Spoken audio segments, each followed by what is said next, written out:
Question को भी हिंदुत्व पे लाके खत्म कर रहे हैं। उसने महंगाई बेरोजगारी की बात पूछी। मैं ये पूछती हूँ, अच्छा सारी मस्जिदें तोड़ दीजिए, आपको जहां से जो मिल रहा है आप मंदिर बना लीजिए, उसके बाद क्या मंदिर बनने के बाद सब युवा जितने बैठे हैं सबको नौकरी मिल गई? किसी भी वर्ग का कोई बंदा उसको नौकरी मिल गई? आप बता दीजिए प्लीज। हनुमान चालीसा का पाठ कर लिया, उसे नौकरी मिल गई? तोड़ने की बात नहीं की। अस्सलाम वालेकुम रहमतुल्लाहि व बरकातहू। वेलकम बैक टू नदानी channel, this is Irfan Ali from India. और आप सभी कैसे हैं? उम्मीद करता हूँ आप सभी बहुत अच्छे होंगे। मैं भी अल्हम्दुलिल्लाह बहुत अच्छा हूँ। तो आज का सेशन है आज तक से अंजना ओम कश्यप के साथ डिबेट का, ठीक है, जिसमें सुधांशु त्रिवेदी हैं और आलोक शर्मा है, ठीक है, और कई भी सारे नेता हैं, जिसमें पब्लिक भी आई हुई है। और डिबेट में एक लड़की ने सवाल किया है कि सर आप लोग बेरोजगारी रोजगार जैसे मुद्दों पे बातचीत क्यों नहीं करते और डिबेट क्यों नहीं करते हैं, जिस पे सुधांशु त्रिवेदी मचलते हुए नहीं कहा जाता है कि बिल्कुल आदमी झल्ला जाता है, झल्लाते हुए सीधा नाम किसका ले रहे हैं, राहुल गांधी का, और हिंदू मुस्लिम करने की कोशिश कर रहे हैं। तो इस वीडियो को ज़्यादा देर ना करते हुए पहले हम लोग डिबेट को देखेंगे, फिर इस बारे में आखिर में चर्चा करेंगे। और वीडियो को लाइक करते चलिए, और चैनल पर नए हैं तो चैनल को सब्सक्राइब करें, बेल आइकन पर क्लिक करें ताकि अगली वीडियो जब भी आए नोटिफिकेशन सबसे पहले आपको जाए। तो चलिए एक बार वीडियो को देखते हैं। नमस्कार सर, मेरा नाम खुशबू चौधरी। मेरा सवाल बीजेपी सरकार से है कि आप ये कम्युनिटी पे बात करते हैं, हिंदू मुस्लिम, महंगाई पे और बेरोजगारी पे बात क्यों नहीं की जाती? जवाब युवाओं के लिए क्या किया जा रहा है? बहुत अच्छा आपने सवाल किया। महंगाई पे एक रैली हुई थी बहुत बड़ी जयपुर में, और उसमें 10 मिनट पे हिंदू बनाम हिंदुत्व भाषण दिया था राहुल गांधी जी ने। हम नहीं लाए थे महंगाई के मुद्दे में हिंदुत्व का मुद्दा। और चुनाव से पहले तो आपके आदर्श है नहीं तो मैं बोल रहा हूं, फिर राहुल गांधी आगे राहुल गांधी ने अभी और बता रहे हैं, जब से ये मच्छर भी काटेगा तो राहुल गांधी और जवाहरलाल नेहरू को ही लागे। अरे भाई, अगर एक मच्छर भी यदि काट ले तो बीजेपी वाले राहुल गांधी जी और जवाहरलाल नेहरू को बताइए। अच्छा, राहुल गांधी ने भी बहुत सारे हैं। ये जिसको आप कह रहे हैं कि महंगाई का दौर जब से आया है उस समय से आप देख लीजिए। चलिए राहुल गांधी तो बोले, ये अयोध्या राइजिंग की कितनी बार राहुल गांधी का नाम बोले? चलिए राहुल गांधी तो वो बोले, अरे बोलिए महंगाई पे काहे ना बोले? बोलेंगे बोल रहा हूं, महंगाई पे रैली करके वाले हम लोग भाषण दिए, नाम नहीं बोलते हैं। अरे बताओ भाई, महंगाई पे रैली करके मतलब है कि राहुल गांधी जी से ये डरे? आप जवाब दीजिए। ये देखिए, ये लगता है इसका भैया, ये तो राहुल गांधी डिफेंड करने में ज्यादा लगे। आलोक जी आपकी कुर्सी खत्म पड़ जाएगी। हर वर्ड राहुल गांधी जी का नाम आ रहा है। अच्छा, क्या मतलब क्या है? आलोक जी मंद मुस्कुरा रहे, मैं समझ नहीं पा रही हूँ। कह रहे हैं कि डर सकता है राहुल गांधी से, आप लोग डरे हुए इसीलिए हमेशा राहुल गांधी का नाम लेते हैं। अच्छा मृत्युंजय जी, नहीं मैंने तो उदाहरण, महंगाई बेरोजगारी पर सवाल है। जिस पार्टी के नेता ने सबसे ज्यादा महंगाई का विषय उठाया वो खुद महंगाई की रैली में हिंदुत्व पे भाषण देता है और फिर सवाल हमसे पूछता। मैंने सिर्फ एक मिनट मैं एक सवाल पूछ लेता हूँ। पहले मैं क्वेश्चन पूछूंगी। आप लोग कहते हो कि हम लोग महंगाई की बात करते हैं, हम युवाओं की बात करते हैं। आप तो यहाँ पूछे गए क्वेश्चन को भी हिंदुत्व पे लाके खत्म कर रहे हैं। उसने महंगाई बेरोजगारी की बात पूछी। मैं ये पूछती हूँ, अच्छा सारी मस्जिदें तोड़ दीजिए, आपको जहां से जो मिल रहा है आप मंदिर बना लीजिए, उसके बाद क्या मंदिर बनने के बाद सब युवा जितने बैठे हैं सबको नौकरी मिल गई? किसी भी वर्ग का कोई बंदा उसको नौकरी मिल गई? आप बता दीजिए प्लीज। हनुमान चालीसा का पाठ कर लिया, उसे नौकरी मिल गई? तोड़ने की बात नहीं की, आप कुछ भी कर लीजिए सर, क्या इससे महंगाई कम हो रही है? सबसे ज्यादा पढ़ाई लिखाई और सबसे ज्यादा रोजगार परक कम्युनिटी श्रीनगर में कौन थी? कश्मीरी पंडित मार के 6 महीने में भगा दिए गए। तुम्हें शर्म है? आइए सुनिए, तो सुनिए। अब देखिए, जवाब मुझसे पूछा गया है, आप बोलिए। हिंदू मुसलमान कोई मुसलमान नहीं, मेरी बात सुनिए। नहीं, बेरोजगारी पे बताइए ना। अरे उसी में जवाब दे रहा हूं। 4 कदम बताइए। मोदी जी के पास 22 फार्मूले थे रुपये को डॉलर की तुलना में मजबूत करने के। 2 फार्मूले बताइए।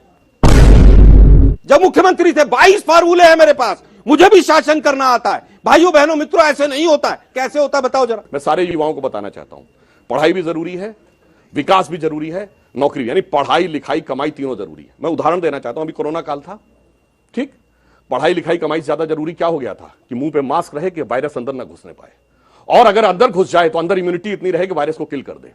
वो उस समय पढ़ाई लिखाई कमाई से ज्यादा बड़ा हो गया था। इसलिए मैंने याद दिलाया कि सबसे ज्यादा पढ़ाई लिखाई कमाई करने वाली कम्युनिटी को 6 महीने में भगा दिया गया था। सन 47 में लाहौर में, अरे भाई लाहौर में 75% हिंदू और सिख थे। सबसे ज्यादा पढ़ाई सबसे पढ़ी लिखी कम्युनिटी वो थी, और उसको 6 महीने में मार के भगा दिया गया था। कराची में पंजाबी हिंदू और सिंधी हिंदू सबसे ज्यादा पढ़ी लिखी कम्युनिटी थी, सबसे ज्यादा नौकरी करने वाली कम्युनिटी थी, सबसे डेवलपमेंट ओरिएंटेड कम्युनिटी थी। 6 महीने में भगा दिया गया था। इसलिए जितना पढ़ाई जरूरी है, जितना लिखाई जरूरी है, जितना कमाई जरूरी है, उतना ही गंदगी की धुलाई भी जरूरी है, वरना वो आपके स्वास्थ्य के लिए कभी भी खतरनाक हो सकती है। बंद करो ये सब नाटक, कुछ लाइफ में अच्छा करो। क्या धीरे धीरे शालीनता पूर्वक अपनी बात करने की इजाजत है? बिल्कुल पूरी इजाजत, क्या चिल्लाना जरूरी नहीं है? एकदम नहीं है। तो मैं शालीनता के साथ कहना चाहता हूं कि हमारे मित्र ने मेरी प्रतिबद्धता को लेकर कुछ सवाल उठाए। हम एनडीए के पार्टनर हैं, बहुत सारे सवालों पर हमारी इनसे असहमति रहती है। हमारा इनकी पार्टी में मर्जर नहीं है, ये मृत्युंजय जी भी जानते हैं, हमारे बिहारी मित्र हैं। लेकिन समय समय पर किसान वाला आपने सवाल उठाया, मैं तो अपने मित्रों की उपस्थिति में कहना चाहता हूं, कमेटी बननी चाहिए, एमएसपी का कानून लागू होना चाहिए। अब जो गेहूं पे लगाया प्रतिबंध, उससे एमएसपी से कम दाम पर गेहूं बाजार में आ गया है, नंबर 1। नंबर 2, ज्ञानवापी का मामला हो, मथुरा का मामला हो, ये सारे मामले सुप्रीम कोर्ट के अंदर चल रहे हैं। लिहाजा किसी भी पार्टी के किसी भी नेता को उत्तेजनात्मक बयान देकर के देश के माहौल को खराब करने का प्रयास नहीं करना चाहिए। ठीक है, बिल्कुल सत्य बात बोले इन्होंने। ये बीजेपी के लिए ही संदेश है सुधांशु जी, ठीक है ना? रागी जी बचाव कर लिया साहब ने। अंजना जी, देखिए राहुल गांधी से कोई डरता नहीं है, राहुल गांधी पर लोग हंसता फिर राहुल गांधी से शुरू कर दिया वो मामला। हंसता कितनी जरूर। बार बोलेंगे? डरता कोई नहीं। अरे डरता है, काउंट कीजिएगा, डरता मोदी जी है ने तो भारत का नाम नहीं कांग्रेस लिया के लोग आज तक डरते इतना हैं। जितना इन दोनों ने राहुल गांधी इतना का नाम जल्दी लिया। पिंड छूटे राहुल गांधी से ताकि इतना तो कांग्रेस नमः दोबारा शिवाय खड़ा का हो जप सके, करते तो कुछ क्योंकि भला हो राहुल जाता। गांधी और गांधी परिवार जब तक रहेंगे कांग्रेस का उत्थान नहीं फिर हो सकता। कांग्रेस में, अरे भाई मैं पूछ रहा हूँ, चलिए, दो- 89% बच्चे कुपोषित हैं। जल्दी पूछे। अरे सरकार क्या लाके कहे? पूछे, एक आसपास सेकंड की सर। हिम्मत कहे रखिए। थे तो 700 सर, मेरा स्टार्टअप थे, आज 70,000 स्टार्टअप पूछे, हैं। आप पूछे। सर मेरा फिर भी सवाल नहीं खड़ा आपसे, फिर भी बेरोजगारी ना 50 सैलरी की highest है। ना सैलरी बढ़ रही है, रोजगार भी नहीं है और महंगाई की जो सीमा है वो पार हो गई है। तो मेरा ये कहना है कि आप हमारे पुराने दिन लौटा दीजिए, क्योंकि अच्छे दिन तो आ नहीं रहे और हम जो युवा है वो हमारा भविष्य झूठी बुनियाद पर नहीं टिका सकते। ठीक है, 2-3 सवाल जल्दी दीजिएगा। सर मेरा नाम अभिनव राज है। मेरा सवाल होगा सुधांशु सर से। सर अभी आप जैसे स्टेज पे आपने अपना पहला स्टेटमेंट दिया कि कांग्रेस 70 साल से हमें लूट रही है, कानून व्यवस्था जर्जर हो गई है, और सर मैंने नहीं बोला था। हाँ सर, आपने पहला स्टेटमेंट नहीं दिया था। जल्दी से पूछिए। तो सर मेरा सवाल ये है आप नहीं बोल कि सर आजाद भारत में पहली बार जो चुनाव हुए वो 1951 से 1952 के बीच हुए हैं। फिर सर 70 साल तो अभी तक में हुए और बीजेपी की शासन 2014 से बाद से है, तो क्या बीजेपी भी उसी 70 साल में शामिल हो गई? साल कांग्रेस बोला ही नहीं कि उन्होंने किया, आपको कुछ गलत ध्यान है। 2014 से पहले कहा। खैर, चलिए, 2014 से पहले मैंने कहा कि चर्चा का अंत करना भारत होगा। आंशिक मुस्लिम राष्ट्र है, आखिरी वो सवाल मैंने है आधार सुधांशु दिया। जी, इधर देखिए। 1991 जो पूजा स्थल कानून है, बदलाव लाएगी सरकार? बहुत अच्छा सवाल आपने किया है।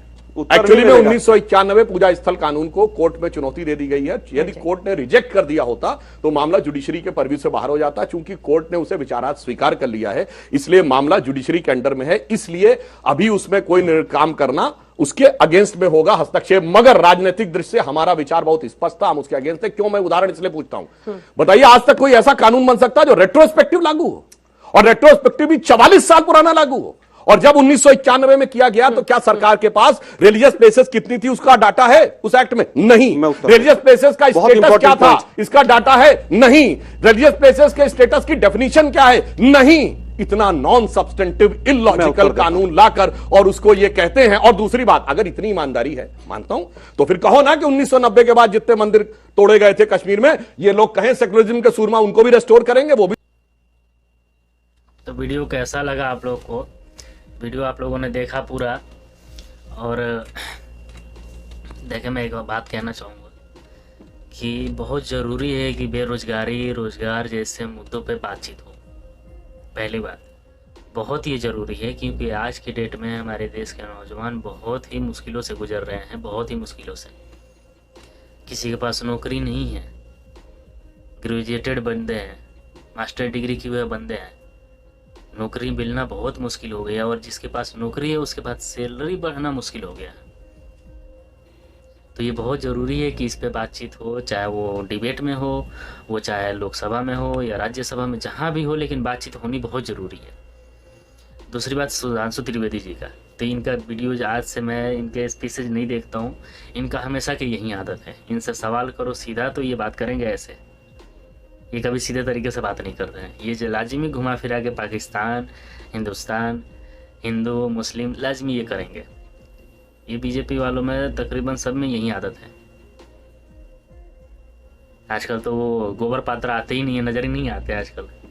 लग रहा है उनको हटा दिया गया इन सब चीज़ों से नहीं तो ये तो उसमें मास्टर हैं।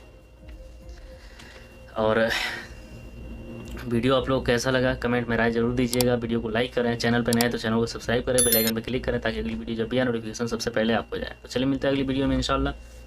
खुदा हाफिज़।